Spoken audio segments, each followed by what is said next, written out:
नमस्कार आप सभी को, स्वागत है आपका हमारे इस प्लेटफ़ॉर्म पर। कंप्यूटर में हम लोग सॉफ्टवेयर पढ़ रहे थे और इसका हम लोगों ने पहला जो सेट था वो कर लिया था 20 क्वेश्चन्स का। उसी के आगे शुरू करेंगे। क्वेश्चन नंबर 21 ये आया हुआ है आरआरबी एसएससी 2014 में। इससे पहले मैं आपको एक जानकारी दे दूँ, मॉक टेस्ट अगर आपको वीपीओ के लिए देना हो, ग्राम पंचायत अधिकारी की अगर आप परीक्षा की तैयारी कर रहे हो और उसके मॉक टेस्ट के लिए हमारे ऐप को इंस्टॉल कर सकते हो और इसमें मॉक टेस्ट कराए जा रहे हैं। 10 मॉक टेस्ट की श्रृंखला चल रही है और ये जो 10 मॉक टेस्ट हैं, इनको डिटेल में एक्सप्लेनेशन भी दिया जाता है, लगभग 7 से 8 घंटे का, ताकि आपका कंप्लीट जो कोर्स है, वो रिवाइज़ हो सके, रिवीज़न आप उसका भली-भाँति ढंग से कर सकें। लेकिन एक बात ध्यान रखो कि ये जो मॉक टेस्ट होता है, इसका केवल और केवल आपको पीडीएफ फॉर्मेट ही दिया जाता है, ताकि आप इसको डाउनलोड करके आप इसका प्रिंट भी निकलवा सकते हैं, ठीक है? आप मॉक टेस्ट ज़रूर जॉइन करिए, यहाँ आपको बहुत कुछ नए-नए क्वेश्चन्स, बहुत सारे नए-नए क्वेश्चन्स मिलेंगे और बहुत कुछ नया सीखने को मिलेगा। क्वेश्चन नंबर 21 में आओ। आरआरबी 2014 में पूछा गया है, कह रहा है कि निम्नलिखित में से कौन-सा एक ऑपरेटिंग सिस्टम नहीं है? एंड्रॉइड ऑपरेटिंग सिस्टम है, आईओएस, लाइनक्स, पावरपॉइंट। आईओएस ये भी ऑपरेटिंग सिस्टम है, लाइनक्स ऑपरेटिंग सिस्टम है, लेकिन ये जो पावरपॉइंट है, पावर पॉइंट, ये ऑपरेटिंग सिस्टम नहीं है, ठीक है? अब देखो यहाँ ऑपरेटिंग सिस्टम लिखा है, ये ऑपरेटिंग सिस्टम होता क्या है? Operating system. ऑपरेटिंग सिस्टम किसे कहा जाता है? दरअसल ये ऑपरेटिंग सिस्टम प्रोग्रामों का एक समूह होता है। ध्यान देना, ऑपरेटिंग सिस्टम प्रोग्रामों का एक समूह होता है जो क्या काम करता है? प्रोग्रामों का समूह यानी कि सेट ऑफ प्रोग्राम्स होता है, जो काम क्या करता है? जो ज़ाहिर-सी बात है काम करेगा कंप्यूटर सिस्टम और विभिन्न उसके जो संसाधन होते हैं, उनको नियंत्रित करने का काम, ऑपरेट करने का काम। यानी कंप्यूटर सिस्टम और उसके संसाधनों को नियंत्रित करने का कार्य करता है, ठीक है? नियंत्रित करने का कार्य करता है। यहाँ तक बात समझ पाए? एक तरह से हम ये कह सकते हैं कि ये जो ऑपरेटिंग सिस्टम है, ये हार्डवेयर यानी कि यूज़र, एप्लीकेशन जो सॉफ्टवेयर होता है, एप्लीकेशन, सॉफ्टवेयर और साथ ही साथ उपयोगकर्ता यानी यूज़र। हार्डवेयर जो आपका हार्डवेयर हो गया, कंप्यूटर सिस्टम वगैरह, एप्लीकेशन सॉफ्टवेयर और साथ ही साथ उपयोगकर्ता के मध्य संबंध स्थापित करता है। संबंध स्थापित करना इसका काम होता है, ठीक है? वापस आओ ज़रा, ऑपरेटिंग सिस्टम ये क्या है? ऑपरेटिंग सिस्टम वास्तव में एक सेट ऑफ प्रोग्राम्स होता है, जो मुख्यतः कंप्यूटर सिस्टम और उसके विभिन्न संसाधनों के कार्यों को नियंत्रित करने का काम करता है। अब अगर आपसे मैं पूछूँ कि ऑपरेटिंग सिस्टम के कुछ उदाहरण क्या बता सकते हो आप? तो आप क्या बताओगे? ऑपरेटिंग सिस्टम के कुछ उदाहरण, इनको आप याद रखना और ये बार-बार एग्ज़ाम में पूछे जाते हैं। जैसे MS-DOS, Microsoft disk operating system, ठीक है? एप्पल, एप्पल का आपने एमएसी-ओएस, मैक-ओएस नाम सुना होगा। विंडोज़ के वर्ज़न, ठीक है? विंडोज़ ऑपरेटिंग सिस्टम, इनके सारे वर्ज़न्स जो होते हैं वो सारे ऑपरेटिंग सिस्टम में आते हैं। यूनिक्स, लाइनक्स, ज़ेनिक्स नाम आपने सुने होंगे। इसके अलावा Google Chrome operating system, Google Chrome operating system. Android का नाम सुना है आपने? एंड्रॉइड, है ना? ये भी ऑपरेटिंग सिस्टम है। आईओएस, ये आईओएस का मतलब क्या है? आई मतलब है आईफ़ोन, आईफ़ोन और ओएस का मतलब है ऑपरेटिंग सिस्टम, ठीक है? ये सारे के सारे जो भी मैंने लिखे हैं, ये सारे ऑपरेटिंग सिस्टम के ही उदाहरण हैं। वापस आ जाओ, एंड्रॉइड भी है, आईओएस यही है आईओएस, आई मतलब आईफ़ोन ऑपरेटिंग सिस्टम। लाइनक्स भी है लेकिन पावर पॉइंट नहीं है। तो फिर क्वेश्चन ये आता है ये पावर पॉइंट है क्या? आओ देखो, पावर पॉइंट, पावर पॉइंट, ये पावर पॉइंट क्या है? दरअसल यह एक प्रोग्राम होता है, यह एक प्रोग्राम है। काम क्या करता है? कैसे काम करता है? तो आप बताओगे यह स्लाइडों के माध्यम से स्लाइडों के माध्यम से सूचनाओं का प्रस्तुतिकरण करता है, सूचनाओं का प्रस्तुतिकरण करता है। बात समझ पा रहे हो आप? पावर पॉइंट क्या है? पावर पॉइंट वास्तव में एक प्रोग्राम होता है जो विभिन्न स्लाइडों के माध्यम से सूचनाओं का प्रस्तुतिकरण करता है। देखो, स्लाइडों के माध्यम से सूचनाओं को फ्रंट पे लाता है यानी उनको प्रस्तुत करता है, प्रेज़ेंट करता है। अब मुझे एक बात बताओ, स्लाइडों के माध्यम से इन्फॉर्मेशंस वो दे रहा है, तो स्लाइड में कुछ भी इन्फॉर्मेशन हो सकती है, उसमें साउंड हो सकता है, वीडियो हो सकता है, कुछ भी हो सकता है। टेक्स्ट हो सकता है, ठीक है? तो पावर पॉइंट हाँ, ये स्लाइडों के माध्यम से सूचना प्रदान करता है। इसमें जो सही ऑप्शन होगा आपका वो डी हो जाएगा, ठीक है? नेक्स्ट देखो, क्वेश्चन नंबर 22 एमपीपीसीएस 2015 में पूछा गया है, निम्नलिखित में से कौन-सा एक ऑपरेटिंग सिस्टम नहीं है? फिर से देखो क्वेश्चन वही पूछ लिया।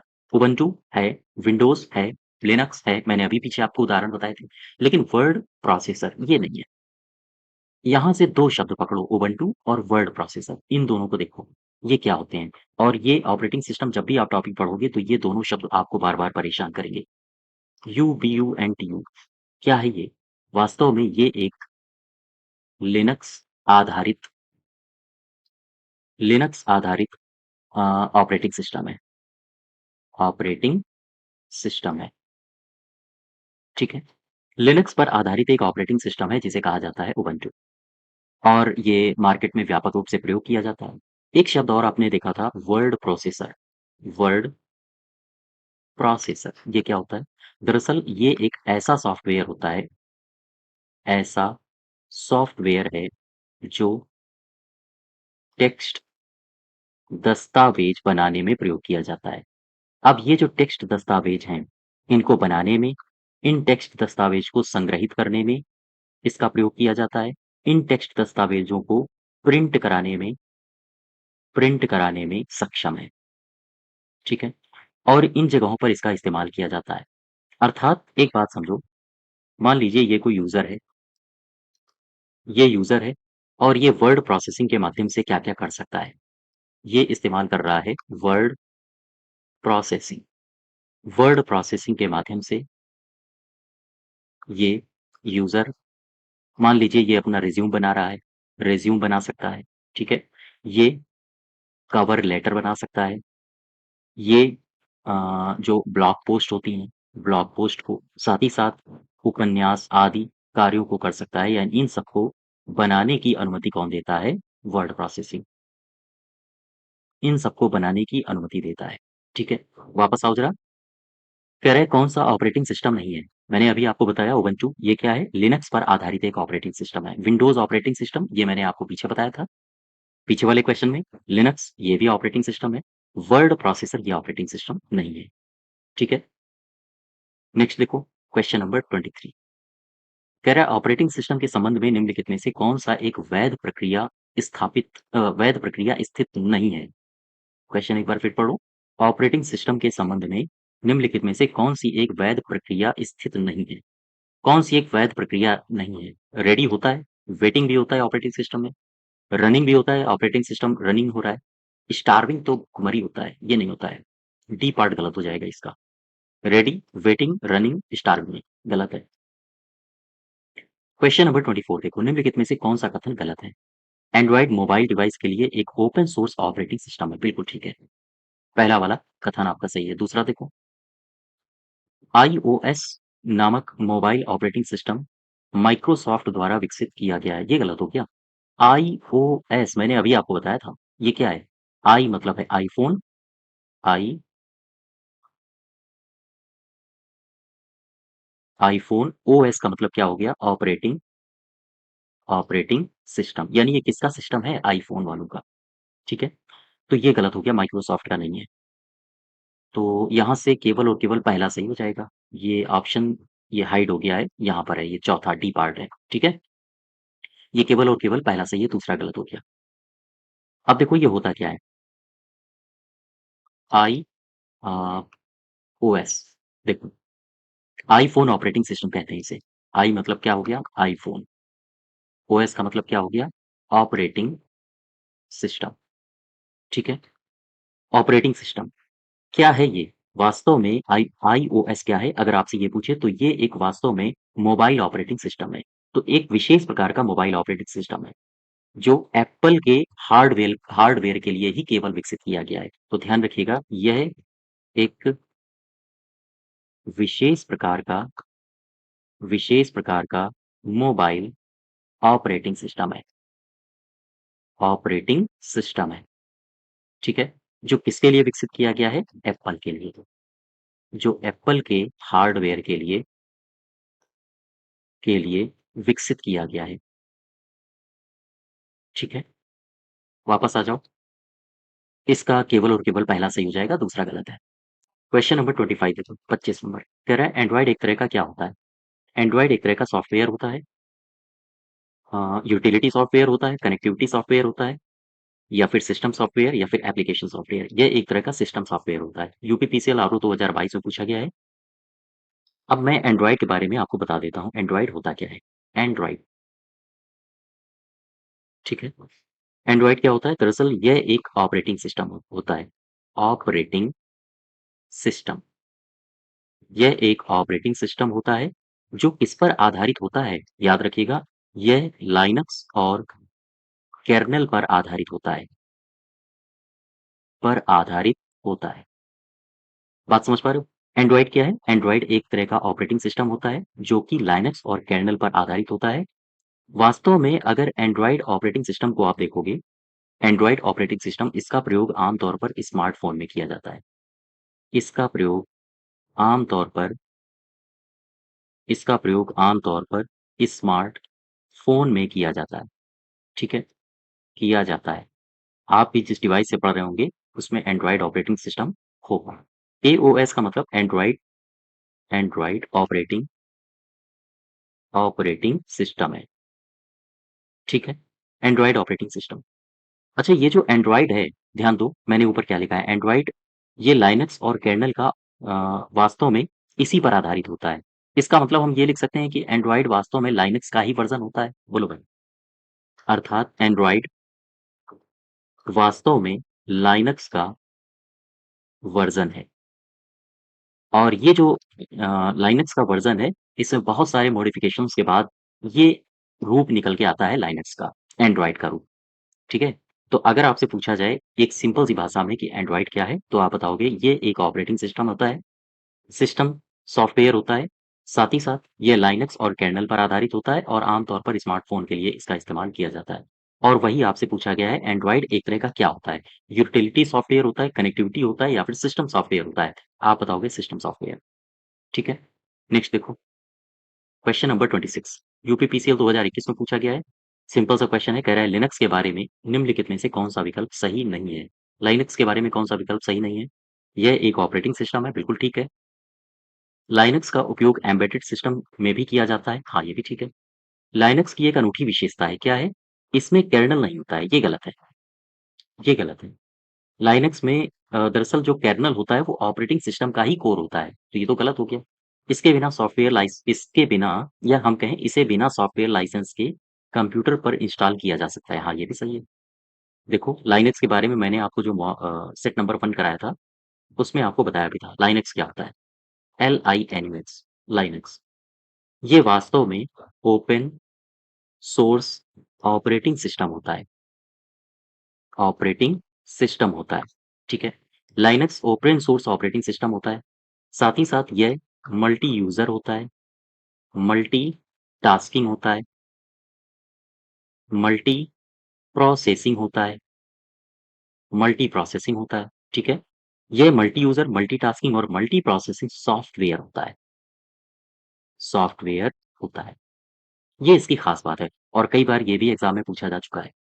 वास्तव में इसका अगर हम आपसे पूछे कि विकास कब हुआ था, तो आप बताओगे 1991, 1992 में इसका विकास किया था लाइनस टोरवाल्ड ने,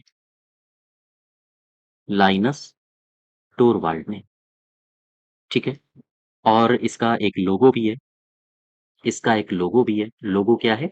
लोगो है पेंगुइन, पेंगुइन, और इसका नाम है टक्स, यानी टक्स नामक पेंगुइन इसका लोगो है। अगर आपसे लाइनक्स के उदाहरण पूछे तो क्या बताओगे? उबंटू, मिंट, फोडेरा, उबंटू, मिंट, फोडेरा, ये सारे के सारे लाइनक्स के संस्करण हैं, ठीक है? उबंटू, मिंट, फोडेरा ये सभी लाइनक्स के संस्करण हैं। बात समझ पा रहे हो? और ये जो कर्नेल होता है, कर्नेल से एक बात याद रखना, कर्नेल ऑपरेटिंग सिस्टम का ऑपरेटिंग सिस्टम का कोर होता है, कोर होता है। वापस आओ जरा, क्वेश्चन नंबर 26 का ये जो आपको दिया गया है सी पार्ट, ये गलत हो जाएगा। 27 देखो, यूपी ट्रिपल एससी जेई 2016 में पूछा गया है, डेडलॉक क्या होता है? डेडलॉक वह स्थिति जहां प्रत्येक प्रोसेस अवरुद्ध हो जाता है और रिसोर्स रिलीज करने के लिए दूसरे की प्रतीक्षा करता है। ध्यान दो, वह स्थिति जहां पर प्रत्येक जो प्रोसेस होता है वह अवरुद्ध हो जाता है, बाधित हो जाता है और रिसोर्स रिलीज करने के लिए दूसरे की प्रतीक्षा करता है। हाँ, यही सही लग रहा है। दूसरा पढ़ो, वह स्थिति जहां पर प्रत्येक प्रोसेस समाप्त होकर नहीं चलता है, दोबारा चालू होता है। नहीं, यहाँ पर वेटिंग होती है। पहला वाला ठीक है। तीसरे में आओ, वह स्थिति जहां पर प्रत्येक प्रोसेस के बाद एक प्रदर्शित होने के लिए तैयार रहता है। ये भी गलत है।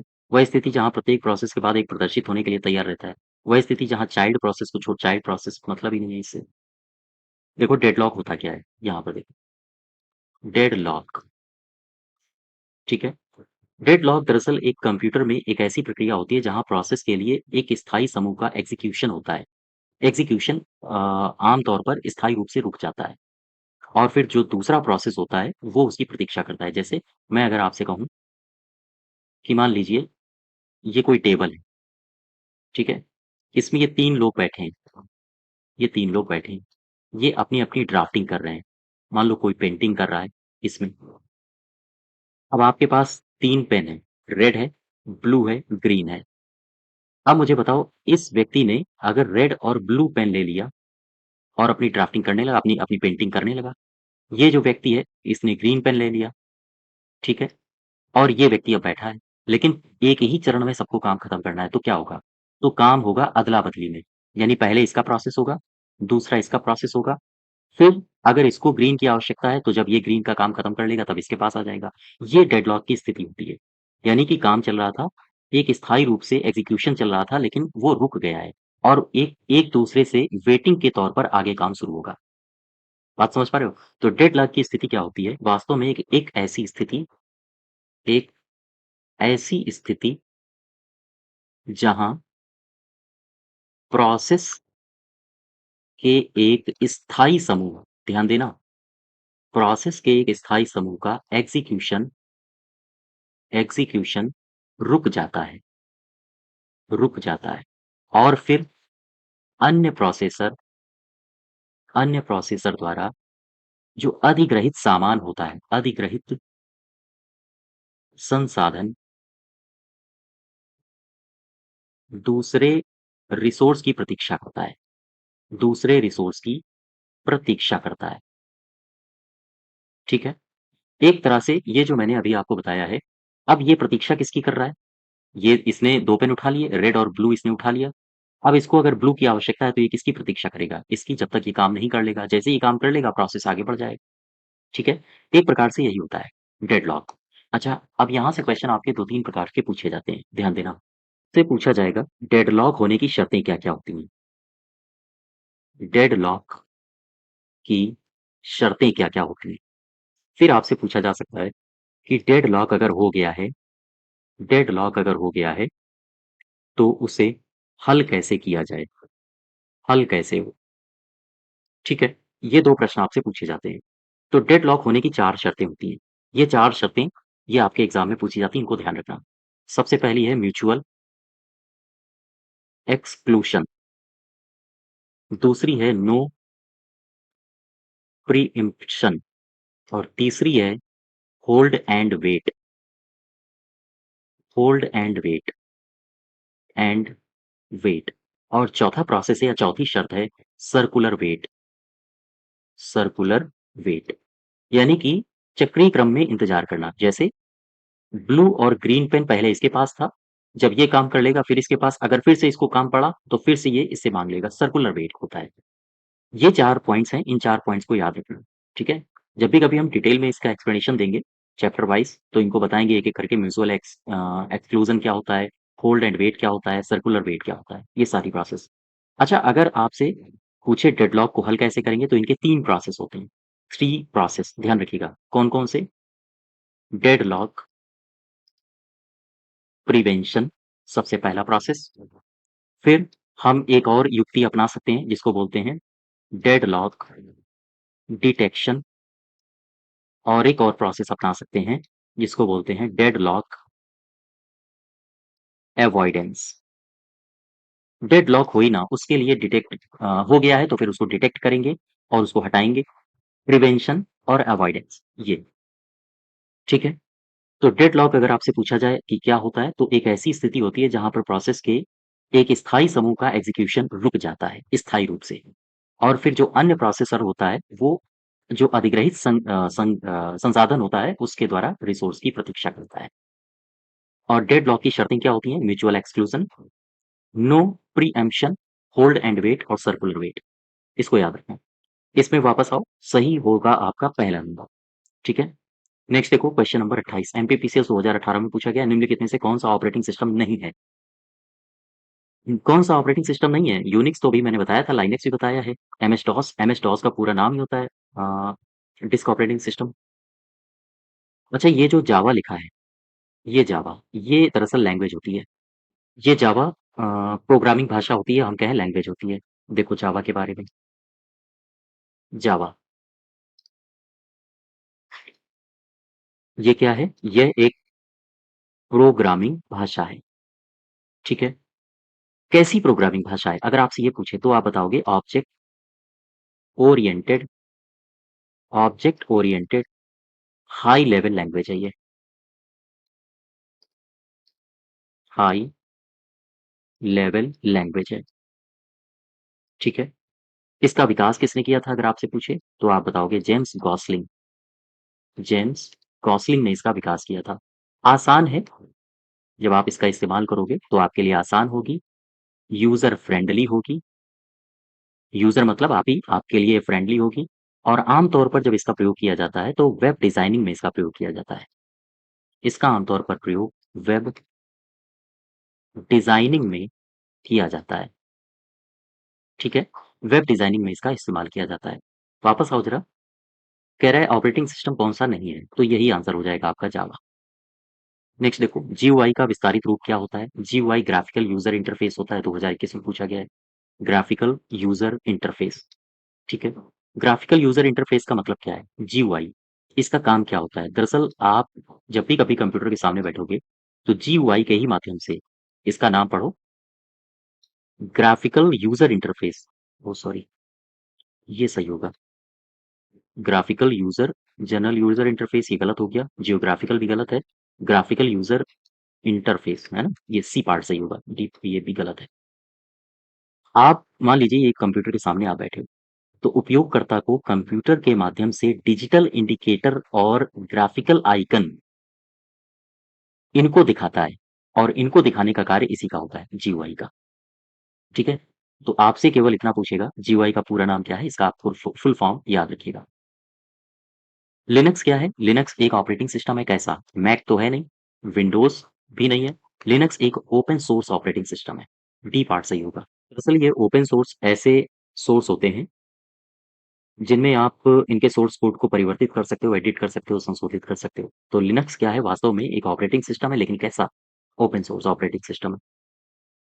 लिनक्स पर आधारित ऑपरेटिंग सिस्टम क्या है? यूपीपीसीएल 2018 में पूछा गया है। ध्यान दो, लिनक्स पर आधारित ऑपरेटिंग सिस्टम क्या है? डेबियन, फोडेरा, उबंटू, ये सारे के सारे हैं। डेबियन भी है, फोडेरा भी है, उबंटू भी है, ये सारे लिनक्स पर आधारित हैं। एंड्रॉयड ऑपरेटिंग सिस्टम किस पर आधारित है? एंड्रॉयड ऑपरेटिंग सिस्टम विंडोज पर आधारित है। किस पर आधारित है ये पूछा है? लिनक्स पर आधारित है कि आईबीएम पर है कि एमएस वर्ड पर है? बताइए। एंड्रॉयड ऑपरेटिंग सिस्टम ये आधारित होता है लाइनक्स पर। ठीक है? मैंने अभी आपको बताया भी था। एंड्रॉयड इसका ये किस पर आधारित होता है? लाइनक्स पर। मैं पीछे आपको बता चुका हूँ। ठीक है? वास्तव में जो लाइनक्स का वर्जन है वो एंड्रॉयड ही है। 33 देखो, उबंटू क्या है? एनटीपीसी 2020 में पूछा गया है। वेब ब्राउजर है, एक्सटर्नल हार्ड ड्राइव है, मेलवेयर है या ऑपरेटिंग सिस्टम है? उबंटू एक ऑपरेटिंग सिस्टम है। अच्छा, ये उबंटू क्या है? मैंने आपको बताया था। उबंटू दरअसल ये एक एमएस विंडो की तरह ओपन सोर्स ऑपरेटिंग सिस्टम है। और उबंटू का जो विकास हुआ था सबसे पहले 2004 में हुआ था, ध्यान रखना। 2004 में इसका विकास किया गया था। और इसे डेबियन लिनक्स के कोड बेस पर आधारित है ये, या हम कहें डेबियन लिनक्स के कोड बेस पर ही बनाया गया है। तो आपसे केवल और केवल इतना पूछेगा, उबंटू क्या होता है? यह उबंटू का विकास कब हुआ था? तो 2004 में। और ये क्या है? तो आप बताओगे ये एक ओपन सोर्स ऑपरेटिंग सिस्टम है। ध्यान रखिए, आपसे ऐसे भी पूछ सकता है, उबंटू ऑपरेटिंग सिस्टम है यहाँ पर ओपन सोर्स, ये fill in the blanks, open source. Question number 34 देखो। 34 में कह रहा है आवश्यक शर्तों का कौन सा सेट है, कौन सा सेट एक ऑपरेटिंग सिस्टम में डेडलॉक का कारण बनता है? डेडलॉक का कारण कौन बनता है? यहाँ पर आओ, मैंने आपको यहाँ कुछ बताया है। डेडलॉक की शर्तें, डेडलॉक क्यों होता है? यही तो है डेडलॉक का कारण। ये है म्यूचुअल एक्सक्लूजन और नो प्रीएम्पशन और होल्ड एंड वेट और सर्कुलर वेट। वापस आओ अपने क्वेश्चन में। ये तो गलत हो गया। ब्लॉकिंग सेंट ये भी गलत हो गया। म्यूचुअल एक्सक्लूजन ये सही है। नो प्रो इमोशन ये भी सही है। होल्ड एंड वेट ये भी सही है। सर्कुलर वेट ये भी सही है। सी पार्ट आपका सही हो जाएगा। तो डेडलॉक से दो तीन बातें पूछी जाती है हमेशा एग्जाम में। ये एनवीएस पीजीटी 2019 से पूछा गया है, ध्यान रखिएगा। और डेडलॉक से संबंधित बातें केवल इतनी ही हैं जो आपके परीक्षा में ऊपर ऊपर से पूछी जाती हैं। बहुत संभावना कम है कि इनकी परिभाषाएं पूछ दी जाए। ठीक है, तो ये याद रखिएगा। नेक्स्ट देखो 35। भारत की सबसे बड़ी सॉफ्टवेयर कंपनी कौन है? टीसीएस है, इसके बाद इन्फोसिस का नाम आता है। ये सबको पता होगा आपको। सिंडिकेट बैंक 2010 से पूछा गया है प्रोग्राम या इलेक्ट्रिकल निर्देशों के सेट को क्या कहा जाता है? इलेक्ट्रिकल निर्देशों के सेट को कहा जाता है सॉफ्टवेयर। सॉफ्टवेयर। 37 देखो। विधान भवन रक्षक 2018 में पूछा गया है निम्नलिखित में से कौन ओपन सोर्स सॉफ्टवेयर नहीं है? अच्छा, ये बार बार शब्द आ रहा है ओपन सोर्स सॉफ्टवेयर, इसको देख ही लो आप। Open source software, source software. ये ओपन सोर्स सॉफ्टवेयर क्या होते हैं? दरअसल ये ऐसे सॉफ्टवेयर होते हैं, ऐसे सॉफ्टवेयर हैं जिनके सोर्स कोड सभी के लिए ओपन होते हैं। ठीक है, सभी के लिए ओपन होते हैं। अच्छा, अब यहाँ पर देखो सभी के लिए ओपन होते हैं, इसका मतलब क्या है? इसका मतलब है कोई भी व्यक्ति जो सोर्स कोड होते हैं, सोर्स कोड को एडिट कर सकता है, एडिट कर सकता है और इनको संशोधित कर सकता है। ठीक है, तो अगर आपसे पूछा जाए ओपन सोर्स सॉफ्टवेयर क्या होते हैं, तो ऐसे सॉफ्टवेयर हैं जिनके सोर्स कोड सभी के लिए ओपन होते हैं और चूंकि सभी के लिए ओपन होते हैं तो इनको कोई भी एडिट कर सकता है, कोई भी संशोधित कर सकता है। वापस आओ, तो कौन ओपन सोर्स सॉफ्टवेयर नहीं है? लाइनेक्स है, एमएस ऑफिस नहीं है, मोजिला फायरफॉक्स भी है, एंड्रॉइड भी है, एमएस ऑफिस नहीं है। अच्छा, ये एमएस ऑफिस क्या होता है? क्वेश्चन ये भी बनता है। एमएस ऑफिस, एमएस ऑफिस वास्तव में अगर देखोगे तो एमएस ऑफिस एक एप्लीकेशन प्रोग्राम होता है। एप्लीकेशन प्रोग्राम, एप्लीकेशन प्रोग्राम क्या होते हैं? दरअसल ये ऐसे प्रोग्राम होते हैं जिनको एक खास उद्देश्य से बनाया जाता है। और अगर आप एमएस ऑफिस के पूरे बंडल को देखोगे तो ये बंडल के रूप में आता है। इसमें कई सारे प्रोग्राम समाहित होते हैं। दरअसल एमएस ऑफिस जो होता है एक बंडल के रूप में होता है, बंडल के रूप में होता है। अच्छा ठीक है, इसमें कई प्रोग्राम होते हैं, कई प्रोग्राम होते हैं। कई प्रोग्राम का मतलब है जैसे आपने नाम सुना होगा एमएस एक्सेल, आपने नाम सुना होगा एमएस पावर पॉइंट, आपने नाम सुना होगा एमएस एक्सेस, आपने नाम सुना होगा एमएस वर्ड, आपने नाम सुना होगा एमएस आउटलुक। ठीक है, तो ये जो ग्रुप है पूरा वो एमएस ऑफिस के बंडल में समाहित होता है। बात समझ पा रहे हो? तो ये एमएस ऑफिस क्या है? वास्तव में ये एक बंडल के रूप में होता है, एक एप्लीकेशन प्रोग्राम है जिसमें कई सारे प्रोग्राम्स इसी में समाहित होते हैं जैसे MS Excel, MS PowerPoint वगैरह। वापस आओ, एमएस ऑफिस ये ओपन सोर्स सॉफ्टवेयर नहीं है। देखो क्वेश्चन नंबर 38। ग्राम विकास अधिकारी 2018 में पूछा गया था, इस तरह के क्वेश्चंस पर नजर बना के रखो। कह रहा है कौन सा एक प्रोग्रामिंग सॉफ्टवेयर है? प्रोग्रामिंग सॉफ्टवेयर ये क्या होता है? दरअसल प्रोग्रामिंग सॉफ्टवेयर से आशय होता है कि ऐसे सॉफ्टवेयर जिनको प्रोग्रामिंग भाषा से विकसित किया जाता है। डिस्क क्लीनअप नहीं है, विंडोज भी नहीं है, डिस्क फ्रेगमेंटर, विजुअल बेसिक है। प्रोग्रामिंग सॉफ्टवेयर मैंने क्या बताया? वास्तव में ये प्रोग्रामिंग लैंग्वेज के माध्यम से विकसित किए जाते हैं जैसे सी प्लस प्लस। इसकी सहायता से विजुअल बेसिक को विकसित किया गया है, तो ये एक प्रोग्रामिंग सॉफ्टवेयर है। ठीक है, नेक्स्ट देखो, निरंतर सक्रिय सिस्टम प्रोग्राम प्रोसेस को क्या कहा जाता है? क्वेश्चन कह रहा है कि निरंतर सक्रिय सिस्टम प्रोग्राम प्रोसेस को क्या कहा जाता है? ये तो कह रहा है, एसएससी सीजीएल 2016 में पूछा गया ये। निरंतर सक्रिय सिस्टम प्रोग्राम को क्या प्रोग्राम प्रोसेस को क्या कहा जाता है? इसे कहा जाता है डीमन। देखो ये डीमन होते क्या है, ध्यान दो। यहाँ से इस तरह के क्वेश्चंस बहुत पूछे जाते हैं। अब जो अ, आप क्वेश्चंस देखोगे, क्वेश्चंस का लेवल लगातार उठ रहा है, ठीक है? और ये जो क्वेश्चंस हैं, ये आपको जो मार्केट में बुक्स अवेलेबल हैं कंप्यूटर की, उनमें नहीं मिलेंगे। आम तौर पर उनमें मिलते नहीं हैं। देखो डीमर होता क्या है? तो आपको इसमें थोड़ी-सी रिसर्च करनी पड़ेगी। इस तरह के क्वेश्चंस को अगर आपको हल करना है, तो आपको कुछ ऑथेंटिक वेबसाइट्स हैं, उनमें जाना पड़ेगा, उनमें थोड़ी बहुत रिसर्च करनी पड़ेगी। देखो, डीमन होता क्या है? वास्तव में जब आप कंप्यूटिंग को पढ़ते हो तो डेमॉन एक प्रोग्राम होता है। ये डीमन कह सकते हो या फिर इसको आप कह सकते हो डेमॉन, ठीक है? डेमॉन। तो यह कंप्यूटिंग में डेमॉन एक प्रोग्राम होता है, प्रोग्राम होता है। क्वेश्चन ये आता है ये कैसा प्रोग्राम है? एक ऐसा प्रोग्राम है अर्थात यह बैकग्राउंड में बैकग्राउंड में चलता रहता है। कैसा प्रोग्राम है जो बैकग्राउंड में आम तौर पर नॉर्मली रूप से चलता रहता है। इसकी जो सामान्य प्रक्रियाएँ होती हैं उसमें कई सारे जो टूल्स होते हैं उनको शामिल किया जाता है। जैसे हम बात करें सामान्य डीमन में सामान्य डीमन प्रक्रियाओं में print spooler, email email handler आदि शामिल किए जाते हैं, आदि शामिल होते हैं, ठीक है? जैसे हम अगर एग्ज़ाम्पल की बात करें एचटीटीपी एचटीटीपी डीमन ये क्या होता है? ये हर वेब पेज पर वेब सर्वर पर ये चलता रहता है। जैसे एक शब्द आपने सुना होगा आईएनआईटी ये क्या होता है? आईएनआईटी डॉट यह यूनिक्स बूट होने पर जब यूनिक्स बूट होता है तो यह यूनिक्स बूट होने पर शुरू होने वाला ध्यान दीजिएगा, शुरू होने वाला पहला डीमन है, पहला डीमन है। अगर आपसे पूछा जाए कि यूनिक्स बूट होने पर शुरू होने वाला पहला डीमन कौन है? आईएनआईटी डॉट और ये सभी प्रक्रियाओं को जन्म देता है।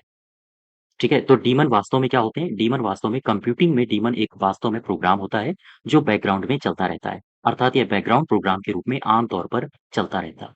तो सिस्टम प्रोग्राम प्रोसेस को क्या कहा जाता है? निरंतर जो सक्रिय रूप से रहता है, उसे कहा जाता है डीमन। 40 देखो, सत्य या असत्य ऑपरेटिंग सिस्टम एक कौन-सा इसमें सत्य है, कौन-सा असत्य है? कह रहा है ऑपरेटिंग सिस्टम एक मानव और मशीन के बीच का इंटरफ़ेस होता है।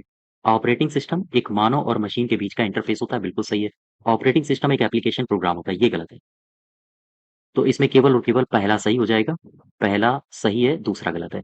ऑपरेटिंग सिस्टम यूज़र और मशीन के बीच ये मशीन है और ये यूज़र हो, इनके बीच इंटरफ़ेस की तरह काम करता है और ऑपरेटिंग सिस्टम एक वास्तव में सिस्टम सॉफ्टवेयर होता है, एप्लीकेशन नहीं होता है। यह एक सिस्टम सॉफ्टवेयर होता है, ठीक है? तो क्वेश्चन नंबर 40 का सही उत्तर हो जाएगा पहला, ए पार्ट, ठीक है? तो आज यहीं तक रखते हैं और इससे पहले मैं आपको बता दूँ मॉक टेस्ट आपको जॉइन करना हो तो आप हमारे एप्लीकेशन को डाउनलोड कर लीजिए। वहाँ से आप पेड बैच में जाके मॉक टेस्ट को जॉइन कर सकते हो, ठीक है? धन्यवाद।